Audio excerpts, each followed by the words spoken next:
right, and let's take the story forward then. My colleague Sharath Kumar has been doing some excellent reporting on this matter. He joins us live now from Jaipur for more on this. We'll also be joined by Dr. Jitendra Singh Faujdar. He's the Deputy Director at the District Hospital in Rajasthan. He's also here with us.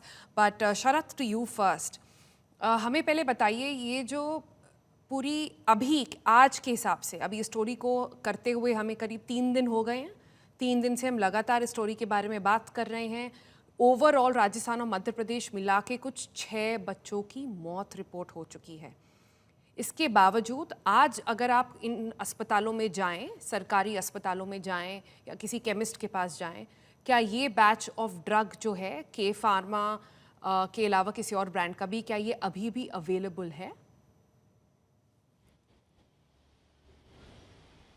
देखिए सुनील, हमने यहाँ यहाँ पर CSC PSC है जहाँ पर ये घटना हुई, जहाँ पर तो आज 2 अक्टूबर की वजह से दशहरा भी है, आज छुट्टी है। लेकिन मैं आपको बताना चाहता हूँ कि ये जो साल्ट है उसको तो सारी कंपनियों को फिलहाल बंद कर दिया है, मगर ये जो तर्क दिया जा रहा है ओवरडोज की वजह से ये हो गया मालिक की तरफ से, तो इंदौर की कंपनी सैमकम भी देखे हम सेम साल्ट जो है वो उसके कफ सिरप मिल रहे हैं यहाँ सरकारी सप्लाई में।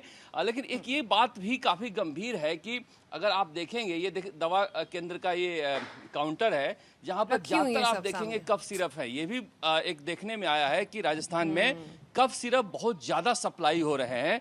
क्या कफ सिरप की उपयोगिता इस तरह से बांटी जा रही है? अब देख सकते किस तरह से डब्बे में रखा हुआ है, यहाँ पर यहाँ से कोई पर्ची पकड़ाएगा और एक बोतल वो पकड़ा देगा। तो एक ये बात हो सकती है किस तरह से ये इसका यूज हो रहा है राजस्थान में। पर बड़ी बात यह है कि जो 2020 से इस कंपनी के, रेशन कंपनी के जब सैंपल फेल हो रहे थे तो ड्रग कंट्रोलर क्या कर रहे थे? ड्रग कंट्रोलर जो है राजा राम शर्मा, उनके दफ्तर में कल हम आपसे बातचीत करने के बाद गए, बार बार वो दफ्तर छोड़कर कहीं चले गए थे और दिन भर मिले नहीं, किसी का फोन उठा नहीं रहे हैं।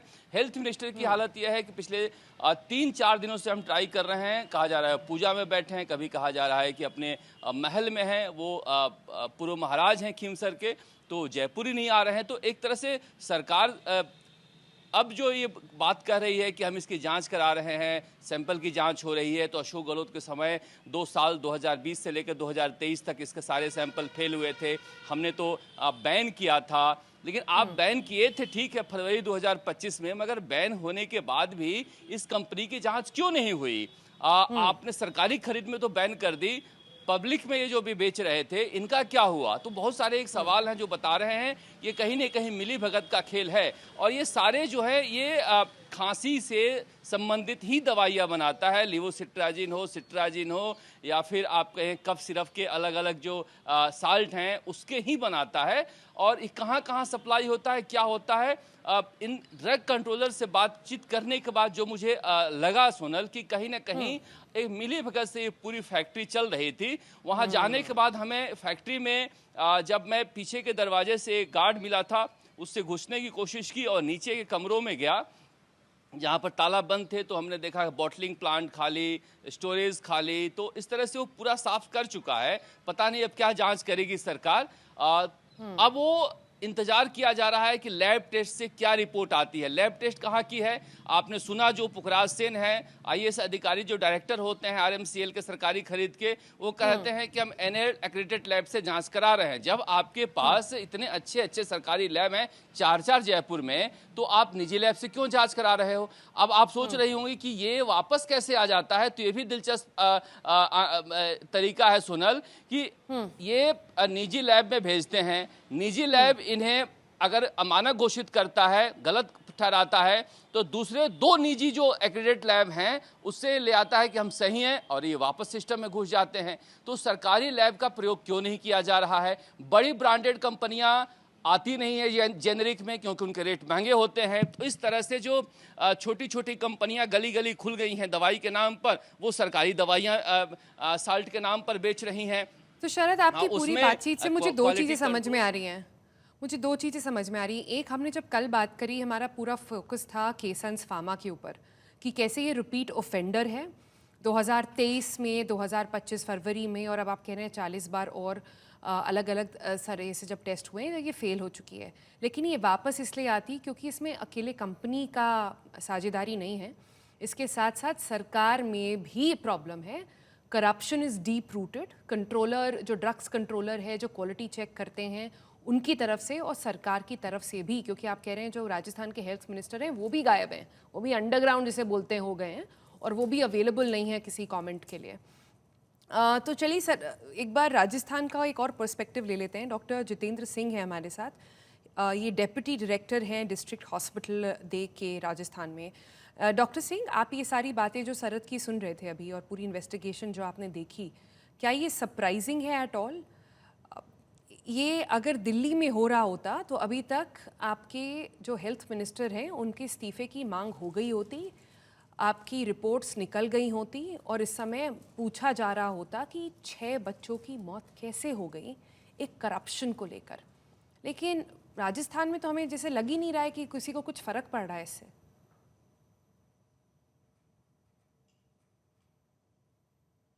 मैम, ऐसी बात नहीं है। यहाँ पे भी जो भी हमारे जैसे 2 बच्चों की तबीयत खराब हुई थी, उसके बाद तुरंत ही हमारी गवर्नमेंट से हम लोगों को ये आदेश आ गए थे, हमारे जो सीनियर अधिकारी हैं उनसे ये आदेश आ गए थे कि इस ड्रग का आगे डिस्ट्रीब्यूशन ना किया जाए। और सेम डे ही, रात को ही, हमने जो भी हमारे पास डेक्सट्रोमेथोर्फन जो ड्रग है, जो सिरप है, उसको हमने आगे डिस्ट्रीब्यूशन के लिए अपने हॉस्पिटल में तुरंत प्रभाव से बैन कर दिया था। और उसके बाद हमने उसका कोई भी आगे सैंपल किसी बच्चे को नहीं दिया है। नहीं डॉक्टर सिंह, मैं जानना चाह रही हूँ क्या बैन के आपके पास आए हैं? सिर्फ केसंस फार्मा की पूरा बैच जो था वो हटाया गया है कि सारे डीएम कॉफ सिरप्स को हटा दिया गया है? डीएम का सिर्फ जो भी थे हमने सबको ही हटा दिया अभी प्रिकॉशनरी। आगे जो भी इन्वेस्टिगेशन होंगे तो इससे रिलेटेड कौन सी दवा देनी है, कौन सी सेफ है नहीं है, वो अपना जांच के बाद जो भी हमें फर्दर ऑर्डर आएगा उसके बाद ही हम किसी दवाई को आगे देंगे। बाकी इसके अल्टरनेटिव जो सिरप है हमारे पास, उनका डिस्ट्रीब्यूशन हम अभी कर रहे हैं। जो ऑल्टरनेटिव है वो भी तो डीएम ही है ना, कि वो कोई और फॉर्मूला है? और भी फार्मूला है, कोडिन भी है और बाकी सीपीएम भी है। बाकी अपने टेबलेट फॉर्म में भी आते हैं एंटी कोल्ड, वो भी दे रहे हैं मैम। जो सीरप फॉर्म में डेक्स्ट्रोमेथोर्फन, जो प्लेन डेक्स्ट्रोमेथोर्फन थी, उसी से ये दवाई का मतलब रिएक्शन हुआ है या जो भी हुआ है, वो प्लेन डेक्स्ट्रोमेथोर्फन, उसको हम अभी बिल्कुल नहीं दे रहे हैं किसी को। डॉक्टर बगाई भी हैं हमारे साथ, पर डॉक्टर सिंह आपको जाने दें उससे पहले मैं आपसे ये जानना चाहती हूँ कि डॉक्टर बगाई, हम जब ये इशू कल भी ले रहे थे तो उन्होंने बहुत क्लियरली बोला, और जितनी हमारी रिपोर्ट्स हम पढ़ें, चाहे वो अमेरिकन सोसाइटी ऑफ पीडियाट्रिक्स हो, चाहे वो सीडीसी हो, चाहे हम किसी और बड़ी रिकमेंडेशन के ऊपर चले जाएं, WHO के ऊपर चले जाएं, वो सब कहते हैं कि 6 साल के नीचे बच्चों को कफ सिरप देना ही नहीं है, उसका इस्तेमाल होना ही नहीं चाहिए। तो डॉक्टर सिंह से मैं ये पूछना चाहती हूँ कि राजस्थान में ये क्यों दिया जा रहा है? कफ सिरप डेक्स्ट्रोमेथोर्फन का है कि छोटे बच्चों में 1 ईयर 2 ईयर्स तक नहीं देना है। बाकी अदर कफ सिरप, अगर किसी को कफ होगा, खांसी होगा, तो कोई ना कोई दूसरी दर तो देनी पड़ेगी, इसलिए हम लोग भी देते हैं। देनी पड़ेगी इसलिए हम लोग भी देते हैं। Doctor Bagai, what do you think about that? So the indications of cough syrup have to be thought through very carefully depending upon the condition of the child and what other combination that medicine contains. Unfortunately, the cough syrups contain not one ingredient but very often 2 to 3. And often the fourth one is a bronchodilator that is used for bronchitis and asthma and wheezing. So by and large, if a child is very small, we tend to be very restricted in the cough syrups, primarily because they may not require it. 1, 2, they come in combinations which are not useful and not beneficial. 3, very importantly, is all the cough syrups are respiratory depressants. So as it is, if the child is small and is having some illness which is making you give some medication, and if you're going to suppress the breathing of a child, because the child's respiratory effort is very limited, a small infant breathing has to be gauged very minutely, much like a jeweler. So we have to be extremely cautious, but occasionally when we have to use, we do use it, but the dose has to be calculated in the correct quantity. Combination syrup should not be used, and make sure that the child is not reacting to it adversely. Right. But Dr. Bagay, I'm seeing a very clear and a lot of difference between how medicine is approached in rural India versus, urban India. When I talk to a doctor from there, their understanding is very basic. When I talk to a doctor here in Delhi NCR, their understanding is very different. It seems like, but this is a story that impacts all of India. This is a story that impacts indeed. all our kids. So why is Yes, there this indeed. differentiation? And this then makes me question the government order on this. There has to be a policy. Yeah, so there should be, there are three quick points which I want to make in this. One is the message in terms of public awareness to the parents. Very often, parents tend to home administer, self medicate a child. Not once, but 100 times. We've seen it every month. Point number two, chemists should not be prescribing medication, period, finished. Apart from paracetamol, that also it should be monitored. Here, what is happening with the chemists is antibiotics, cough syrups, painkillers, you name the medicine without valid prescriptions, even without a receipt. So, therefore, the pharmacies and the chemists are the most unregulated sector in India as far as the parallel pillar of Indian healthcare is concerned. Point number three is we need to make a public awareness campaign on safe medication. It doesn't only limit to cough syrups. We have seen rampant use of abuse, really, and overuse, combination use of antibiotics. Therefore, we are seeing drug resistant strains. Yep. So I think this message carries a larger picture for the safety of all of us. If we develop resistance or develop complications to a particular medication, the entire community suffers because of cross resistance. It's not limited to just one family. But sticking to the point of cough syrups, the dose has to be calculated according to the body weight. It has to be given only for a short duration of time. Make sure that the cough syrup is not interacting with any other medication you're giving. Watch for the breathing and the activity of a child very carefully. And make sure that the parents and neither the chemists start prescribing and giving medicines on their own. I think Dr. Bagay has really said it all and said it very well over there, really defining what needs to be done. But for me, the story here is very simple.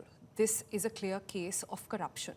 This is a very clear case of how government employees, the drug controller, and a small-time pharma company colluded and made really cheap, inauthentic drugs that is now taking away people's lives. And the sad part in all of this is that instead of politicians reacting to the story, taking quick action, and ensuring that immediate action is taken against all these stakeholders, they have gone missing. So we'll leave it there for the moment. Dr. Singh in Rajasthan and Dr. Bagay here in the capital, thank you so much for joining us.